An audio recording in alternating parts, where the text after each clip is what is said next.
y'all, it's Beil. Welcome back to my channel. Today we're gonna do a book haul. Some books I've recently acquired. First I'll start with books that were sent to me or I wanted to give away, like that. First we have The Munchkins Part 1 by Candice. And the author reached out to me and asked if I'd be interested in reading and reviewing. And it sounds great, and so I said yes, so thank you very much to her. 13 extraordinary children with mysterious powers.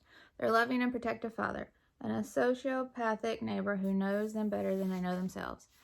When Capricorn Munch and her 12 siblings appear outside a children's home, no one, including themselves, knows who they are or where they came from. At 10 years old, they stop aging as she and her siblings develop powers that gift them with incredible abilities, like healing wounds and manifesting objects. They keep these powers secret, and their adoptive father restricts their use. Capricorn strives to live a normal life, blissfully playing with her favorite sisters, witty and bold Allie, empathic and wise Breezy, and giddy and sweet Hazy. But now a sudden threat has intruded on their carefree lives. Their next-door neighbor, a man who calls himself Big Boss. Capricorn watches fretfully as Big Boss encroaches on her family like a malevolent force, feeding hostility between her siblings and causing them to be reckless with their powers. Capricorn knows Big Boss is plotting something sinister and can only pray it doesn't end in ultimate doom for her and her family. Sounds incredible. Another one, the author reached out to me and asked if I'd be interested in reading and reviewing, and I said yes. And this is upper middle grade tween, and I think there's a sequel coming out soon too. This is Bake Believe by Cori Cooper. Kat Anderson enjoys the simple things of life. Give her a circle of friends to giggle with, a few cute boys to flirt with, and she is good to go. She is perfectly content until a scheduling mishap on her first day of 8th grade places her in a culinary arts class. Food, it turns out, is a very big deal. In her family, there is a secret, too big to stay hidden any longer, a secret too fantastic to be real. Something happens when Kat bakes, something impossible. I love magic and I love food with books in it, so very excited for this. Then I won this in a giveaway on Walker Books. This is The View from the Very Best House in Town by Meera Trehan. This comes out in February. Sam and Asha and Sam. Their friendship is so long established they take it for granted, just as Asha takes for granted that Donnybrook, the mansion that sits on the highest hill in Corville, is the best house in town. But when Sam is accepted into snobbish Castleton Academy as an autistic miracle boy, he leaves Asha, who is also autistic, to navigate middle school alone. He also leaves her wondering if she can take anything for granted anymore, because soon Sam is spending time with Preston, Asha's nemesis, whose family owns Donnybrook, and since a housewarming party gone wrong has forbidden Asha to set foot inside. Who is Asha without Sam, and who will she be when it becomes clear that Preston's interest in her friend isn't so friendly? Told from the points of view of Asha, Sam, and Donnybrook itself, this suspenseful and highly original debut explores issues of ableism and classism as it delves into the mysteries of what makes a person a friend and a house a home. That sounds incredible. Friendship, mystery, some representation with autism, it seems. So, very excited. Thank you. And then I showed this in my possibility reads for January, but I don't think I included it in the last book haul. I don't think I had gotten it yet, so I wanted to put it in this. HarperCollins sent me the Unforgettable Logan Foster by Shawn Peters. And this is the first book that'll be a series. Little page illustrations throughout. Logan Foster has pretty much given up on the idea of ever being adopted. It could have something to do with his awkward manner, photographic memory, or his affection for reciting curious facts, but whatever the cause, Logan and his PPs, prospective parents, have never clicked. Then everything changes when Gil and Margie arrive. Although they aren't exactly perfect themselves, Jill has the punniest sense of humor, and Margie's cooking would send anyone running for the hills. They genuinely seem to care. But it doesn't take Logan long to notice some very odd things about them. They are out at all hours, they never seem to eat, and there's part of the house that is protected by some pretty elaborate security. No matter what Logan could have imagined, nothing prepared him for the truth. His PPs are actually superheroes, and they're being hunted down by sinister forces. Logan's found himself caught in the middle of a massive battle, and the very fate of the world may hang in the balance. Will Logan find a way to save the day and his new family? I recently actually just finished this, and so I'll talk about it in a recent reads, but thank you, HarperCollins. And then August of the Zombies by K.G. Campbell, and this is book 3 of Zombie Problems. And I love the first 2 books. I bought the first one myself, and then the author sent me the second one, and then he had promised he would send a signed copy, finished copy, when this one was ready to, and I hadn't heard anything. The way the world, how crazy it is and stuff, I would totally understand if you had forgotten, and then out of nowhere I got this, and I was like, yay! And with a kind short letter too.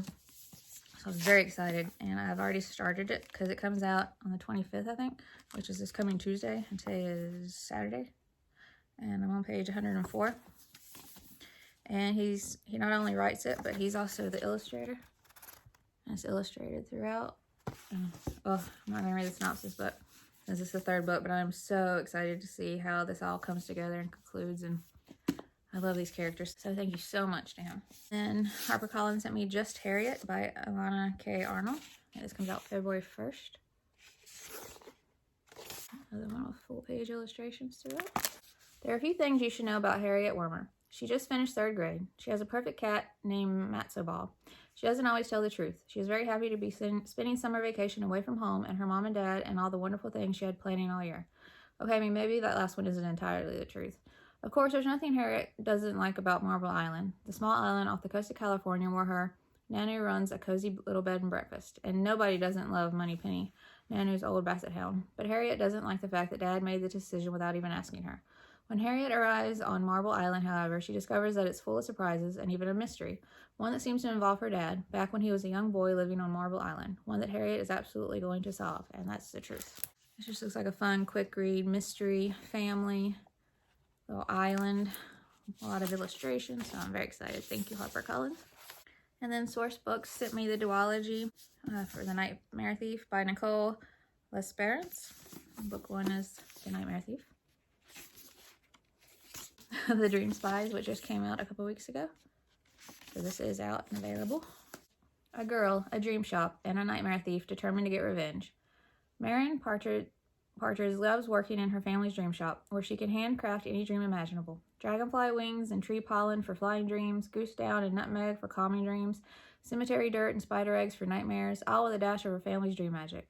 The shop has only one rule: dreams cannot be given to a person without their consent. Marion has no problem with this until her sister Haley has an accident that leaves her in a coma. Marion's certain she can cure Haley with a few well-chosen dreams, and when no one is watching, she slips her a flying dream. But a terrifying new customer from the shop has been following Marion and knows what she did. Now the stranger has laid the perfect trap to blackmail Marion into creating custom nightmares for a dark and terrible purpose.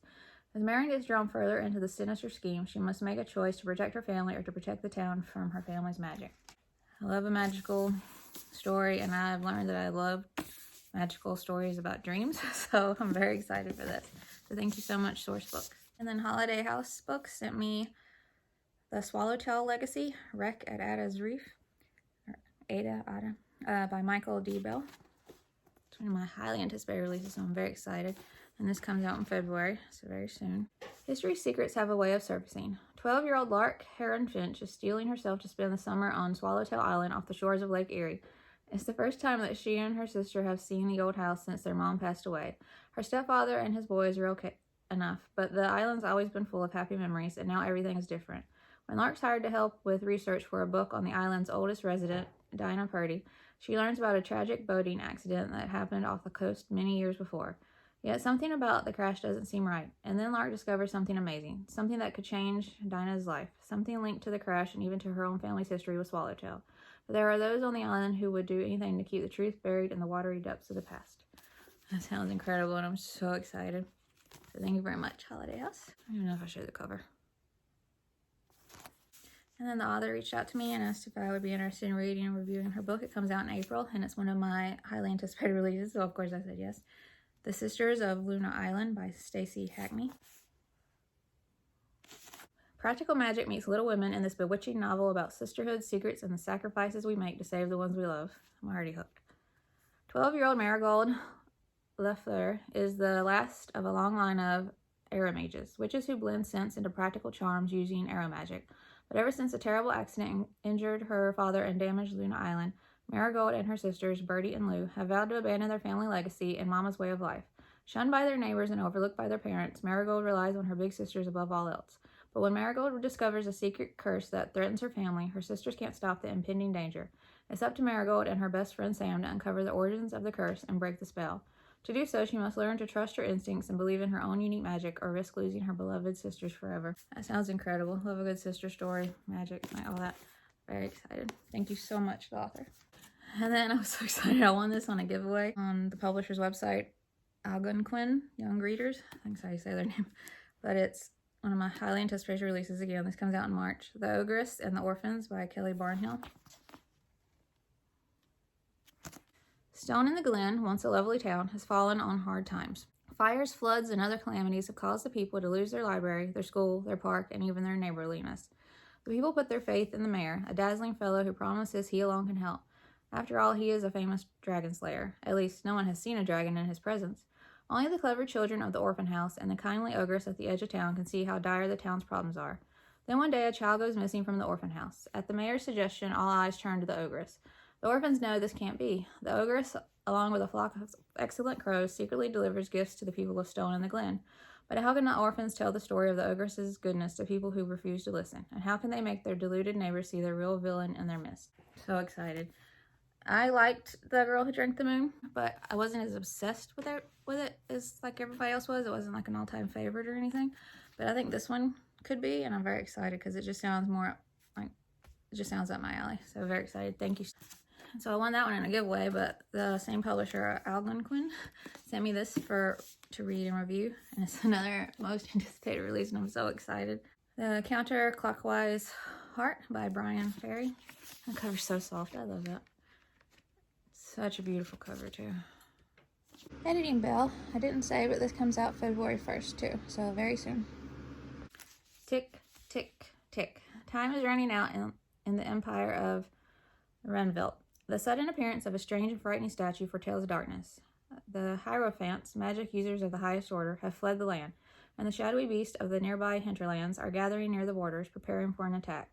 Young Prince Alphonsus has other problems on his mind, including a great secret. He has a clock in his chest where his heart should be, and has begun to run backwards, counting down to an unknown fate. Searching for answers about the clock, Alphonsus meets Esme, a Hierophant girl, on a search of her own for a powerful sorceress known as the Nachtfrau.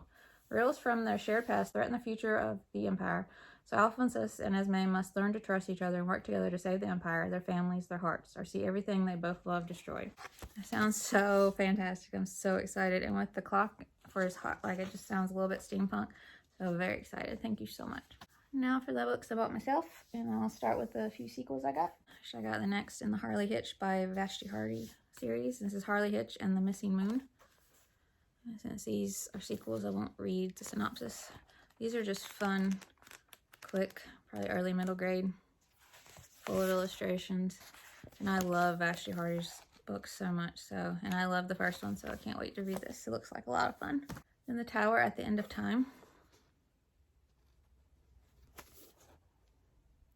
by Amy Sparks. And I liked the first book. What I didn't like about it was the main character. I didn't like her that much, so I didn't fully enjoy the story because of that. So I'm hoping since she has some character growth that she'll be better in this one, because I did love the story overall. Just I didn't like her through most of it. So hopefully this one will be a little bit better. So I'm excited to continue this story. And then this is one of my top most highly anticipated releases. It's A Thunder of Monsters by S.A. Patrick. The third and final book in the Songs of Magic series. The first book was A Darkness of Dragons. I'm so excited. I cannot wait to read this. I can't believe I'm finally holding it. It actually just came today. I can't wait. And then I got 3 books by the same author that are all like historical fiction, wartime looking books. And I really enjoy reading those. It's Barbara Mitchell Hill is the author. First is A Twist of Fortune. The Pargateur children have a happy life in the country. That is until Pa leaves for America to seek his fortune. Things go badly wrong, and soon Sam, Eliza, and Alfie find themselves in the care of Aunt Maud and miserable Uncle Bert, living in the most dangerous and notorious part of London, Devil's Acre. When life in the city proves impossible, the children, together with their dog Patch, decide to set out to find their long-lost grandfather. But the journey is hazardous, filled with twists and turns, and the family has to stick together in order to survive. So I don't know if this has worn it, but it's Victorian, which I love. I'm going to have to get the dog's name and make sure the dog's okay in the end, or I won't be able to read it. But very excited. Run, Rabbit, Run. When Lizzie's dad refuses to fight in the Second World War, the police come looking to arrest him. Desperate to stay together, Lizzie and her brother Freddie go on the run with him, hiding from the police in an idyllic White Way. But when their past catches up with them, they're forced to leave it, and it becomes more and more difficult to stay together as a family. Will they be able to? And will they ever find a place like White Way where they will be safe again? I'm very intrigued by that one. And then Billy's Blitz. And there's another dog. When war breaks out, Billy's dad joins the army, and most of his friends are evacuated from Balham, South London. But Billy's mom doesn't believe the bombs will ever fall on them, and she refuses to send him and his sister Rose away. Life in Balham has certainly changed for Billy. No school, no friends, and because of rationing, no treats. But by September 1940, things are about to get a lot worse. Hitler has a plan for the destruction of London, and soon Billy is caught up in the terrifying events of the Blitz. Will he be able to survive in war-torn Balham, and can he keep his family together? Oh, that sounds like a phenomenal, powerful story. I don't know how the dog plays in, but if there's a dog, I'll make sure he's okay. So very excited to have gotten those. I think this is a classic, but I'm not sure. But I love this cover, so this is the edition I wanted. The Princess and the Goblin by George MacDonald.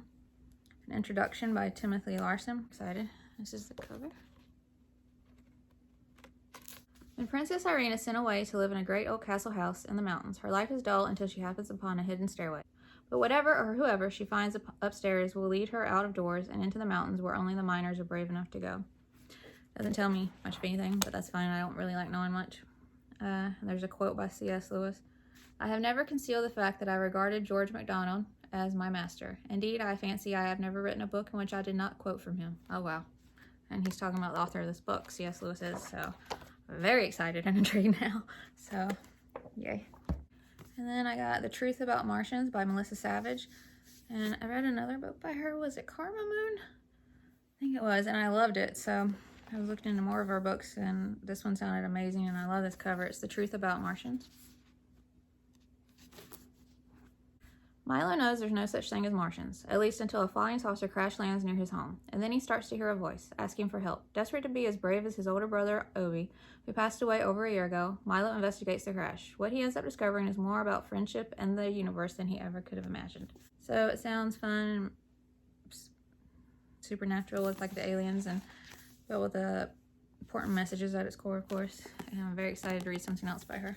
This is one I've been eyeing for a while, and then it went to paperback, so I decided to pick it up. Following Baxter by Barbara Fraley. 11-year-old Geordie Marie Wallace has been waiting forever for someone to move in next door, so she is thrilled when Professor Reese arrives. She has a laboratory in her basement and an extraordinary dog named Baxter, who seems to understand everything Geordie says. Geordie and her younger brother TJ begin walking Baxter and helping Professor Reese in the lab. But being lab assistants ends up being more than Geordie and TJ bargained for, and leads them to a secret neither of them expected. When Professor Reese goes missing, it is up to Geordie and TJ to use their smarts and Baxter's magical powers to find her. Will they be able to save Professor Reese before it's too late? Magical dog, laboratory, mystery. Very excited. And then I got these two. Steal Away Home, a mystery about the Underground Railroad. Lois Ruby. And then Soon Be Free, a companion to this, it says. When 12-year-old Dana Shannon starts to strip away wallpaper in her family's old house, she's shocked by the surprise that awaits her. In a hidden room, she finds a skeleton, and with it, a mystery awaiting to be solved. With the help of a diary also found in the secret room, Dana learns her house was once a station on the Underground Railroad. The young woman whose remains Dana discovered was Lisbeth Charles, a conductor on the railroad and a former slave. As Dana starts to investigate, the pieces of the puzzle begin to fall into place, but haunting questions remain. Why and how did Lisbeth Charles die? Love a good mystery. This sounds like an important mystery too, like it's important subjects, and very excited to read those. And then one of my many searches, I saw this on Amazon. It was like for $3 and something. Under the Tangerine Tree by Esther M. Bandy. And it looked so cute and good. 12-year-old Angie Mangione lives with her parents and her 5-year-old brother Joey in New York City. After Papa is shot, Mama moves with Angie and Joey to Granny's house on Country Lake in Florida. How can Angie cope with missing Papa, moving to Florida, being the new girl at school, and living with her angry teenage cousin at Granny's house? Will Angie and Joey be able to survive the mysterious danger that lurks in the lake? With all the changes in Angie's life, will she ever be happy again? Sounds like a good mystery. Some grief, some important issues. I'm just very excited to read it. It sounds like a good summer read too, maybe. So very happy to have that. I got Raven Winter by Susanna Bailey. Beautiful cover. She stared down, as fright frozen as the creature she was holding. Ever since Billy's kind and nature-loving dad went to prison, her life has lost its shine, and now Mam's new boyfriend has moved in, and home is full of sharp glass silences. Billy's never felt more alone, until one day she discovers an injured young raven and is nursing him back to life. Billy finds friendship, hope, and a letter that might bring her one step closer to reuniting with her dad. It just sounds so unique and like probably anything I've ever read. Very atmospheric, so very happy to have that. And then Season of Secrets by Sally Nichols. Beautiful cover. On a wild and stormy night, Molly runs away from her grandparents' house. Her dad has sent her to live there until he sorts things out at home. Now her mother has passed away. In the howling darkness, Molly sees a desperate figure running for his life from a terrifying midnight hunt. But who is he? Why has he come? And can he heal her heartache? Doesn't say much, but it has me very intrigued, very excited. And then Secret Suffragette? I can never say that right. Barbara Mitchell Hill. She wrote, I should have put them together, but she wrote the historical fiction, and a couple of them were war books that I talked about in the beginning. And this looks so up my alley, and I love this cover. Daisy is 12 years old and dreams of being a nurse, just like her hero, Florence Nightingale. It seems an impossible dream for a poor girl in 1912 until she meets the suffragettes. Clever, determined, and brave, they inspire Daisy to fight for votes for women. Being a suffragette is dangerous, and Daisy must risk getting in trouble with her dad, the neighbors, and even the police if she wants to join them. Sounds like an important story, and I'm very excited to read this. And then, I don't know if it's got duology or if there's going to be more, but it's the Heart Maiden series by Jackie Burke. First book is just Heart Maiden. And then Web of Secrets. It's 1899, and 14-year-old Evelyn Wells has just won the opportunity of a lifetime, a scholarship to study music at an isolated and mysterious conservatoire. Evie leaves her family and moves to Dower Hall to begin her lessons with renowned maestro Lionel Thorne. But all is not as it seems at the rambling old manor. Evie soon realizes that the Dower Hall harbors many dark secrets and some strange and threatening characters. There are secret doors at every turn, and a peculiar little harp seems to contain a dangerous kind of magic. Evie must discover why the maestro is so obsessed with the strange harp. Why is she the only one who can play it? And if she is the next harp maiden, what does the future hold? And is it a future she truly desires? So intrigued by that. I want to read that now. So happy I found these. Okay, I actually had to leave and come back because I was running late. I forgot I had a nail appointment. I actually forgot one sequel. I loved the first book in the Starfell series by Dominique Valente so much. It was like a book hug worthy book, and so I've been collecting all the editions and I need to catch up on the series. The third book in the US edition came out, Willow Moss and the Vanished Kingdom, so I got that to add to my collection. Hopefully read soon. I'm not gonna read the synopsis since it is the third. I'm excited to add that. And I got Codename Serendipity by Amber Smith. 11-year-old Sadie Mitchell Rosen doesn't fit in. Not at school. Her best and only friend moved away, and no one wants to hang out with a kid who wears mismatched socks or who can't pay attention.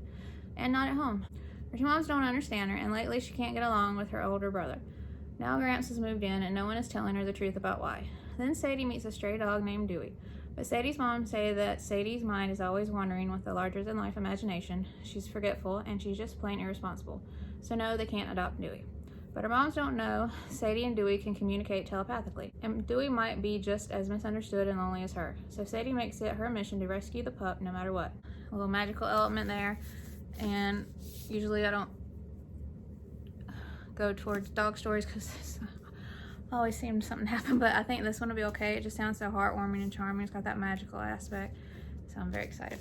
And then Stacy Hackney, the one that had sent me her book that's coming out in April to read. She sent me some bookmarks that had the cover of her previous book on it, and I thought I'd had it. I thought I had that book, so I went to look for it, and it turns out I didn't, so I rectified it really quick. It's Forever Glimmer Creek by Stacy Hackney. It was only $6 for this hardback on Amazon, so I lucked out on that because I thought I had it, but there's no accounting for miracles. At least that's what the folks at Glimmer Creek say. Every year, one lucky inhabitant survives danger, and bits of magic cling to them for a lifetime. Rosie Flynn doesn't know how to get a miracle, but knows for sure they're real. It's the same way she's certain she'll always have her two best friends, Henry and Cam, that she'll be a famous film director someday, and that she and her mama are the perfect team of two. But when someone Rosie loves goes missing, she just might discover that the true miracle of Glimmer Creek is much different than she's always believed, and that the relationships she holds dear are the most fortunate gift of all. It just sounds amazing and has me so intrigued. So very happy to have that. I got Between the Lighthouse and You by Michelle Lee. Such a beautiful cover. Alice Jones's mother died in a boating accident. Well, that's what everyone says. Alex doesn't believe them. Her mother's body was never recovered off the coast of Aviles Island, and Alice has always thought she might still be out there somewhere. Then Alice discovers that the residents of Aviles know how to communicate with loved ones who have died. If Alice can go there and try to contact her mother, she might have all the answers she needs. For generations, Leo Mercury's family has been in charge of the Aviles Island Lighthouse, and Leo himself is determined to take after his beloved grandfather and be a lighthouse keeper one day. When nosy Alice Jones shows up for the festival, asking questions about the tidings that outsiders shouldn't, Leo knows it's up to him to protect the island's traditions. But he starts to realize that he and Alice may actually want the same things, and together they can believe in the impossible, even if no one else will. Maybe a little magical or magical realism, not really sure until I read it. But it sounds like a powerful, emotional story. Sounds like it's going to be a good one. And then this one, I was so mad at myself and my email. I didn't get the email until it was past the deadline to respond. HarperCollins had reached out and asked if I would be interested in a copy of Riley's Ghost by John David Anderson. And I didn't want them to think I wasn't interested and was ignoring it. So even though I know it was past the deadline, I was like, I'm so sorry. For some reason, I'm just now seeing this. If you had it extra and you could still, that's fine. But I totally understand because it's totally my fault. And they said, we should still be able to send you a copy. I think that was January 3rd. And I hadn't gotten it yet, and I didn't want to forget about this, so I just went ahead and got it because I hadn't received one yet. But that's totally my fault and my emails because I don't know why I did that. I was so mad because this is an anticipated release. But if a copy does show up, then I'll just give this copy to someone.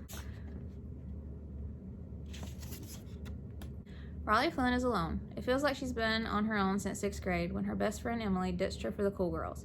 Girls who don't like Riley. Girls who decide one day to lock her in the science closet after everyone else has gone home. When Riley is finally able to escape, however, she finds that her horror story is only just beginning. All the school doors are locked, and phones are dead, and the lights aren't working. Through halls lit only by the narrow beam of her flashlight, Riley roams the building, seeking a way out and an explanation. And as she does, she starts to suspect she isn't alone after all. While she always liked a good scary story, Riley knows there's no such thing as ghosts. But what else could explain the things happening in the school, the haunting force that seems to lurk in every shadow? As she tries to find answers, she starts reliving moments that brought her to this night. Moments from her own life and the life that is not her own. Love a good ghost story, and this sounds so incredible. I'm so excited. And then another anticipated release, The Lock Eater by Zach Lauren Clark. Look at that cover. Melanie Gate is a foundling with a peculiar talent for opening the unopenable. Any lock releases at the touch of her hand. One night, her orphanage is visited by a traveler, a girling automaton there on behalf of his magical mistress, who needs an apprentice pronto. When Melanie is selected because of her gift, her life changes in a flash, and in more ways than she knows, because Traveler is not at all what he seems. But then neither is Melanie Gay. So begins an epic adventure sparkling with magic, street, secret identities, stinky cats, fierce orphan girls, imposter boys, and a foundling and girling hotly pursued by the most powerful and dangerous wizard in the land. That just sounds so incredible, so intriguing, so atmospheric and full of imagination. So excited. And then another highly anticipated release, Sneaks by Catherine Egan. Another gorgeous cover, these colors together. When Ben Harp sees his teacher's watch crawling across the hallway, he thinks he must be dreaming. But no, he's just seen his first sneak, an interdimensional mischief maker that can borrow the form of any ordinary object. He figured the school year would be bad. His best friend moved away, the class bully is circling, and he's stuck doing a group project with two similarly friendless girls, Charlotte and Akemi. Still, he wasn't expecting aliens, and he certainly wasn't expecting that the woman he and Charlotte and Akemi are assigned to interview for their living local history project would be a sneak expert, or that she'd foist an old book on them to keep safe, and then disappear. Now Ben, Charlotte, and Akemi are trying to understand a book that seems to contain a coded map while being pursued by violent clothes hangers, fire-spitting squirrels, and more. The sneaks want that book, and they want something else too, to pull a vastly more dangerous creature into the world with them. Can three misfit kids decode the book in time to stop an alien takeover? And if they do, will they get extra credit on their group project? Misfit kids, fire-spitting squirrel attacking clothes hangers. Sounds like some good humor too. I'm so excited for this. Alright y'all, that's it for this video. Hope you enjoyed the book haul. I'm so excited about all of these. Are you excited about any of them? Do you see any that you didn't know about that now you're excited about them? Have you read any of them? Did you enjoy them? Did you not? Let me know in the comments. And if you would like to subscribe, I would love that if you would like to. And I will see y'all in my next video. Bye.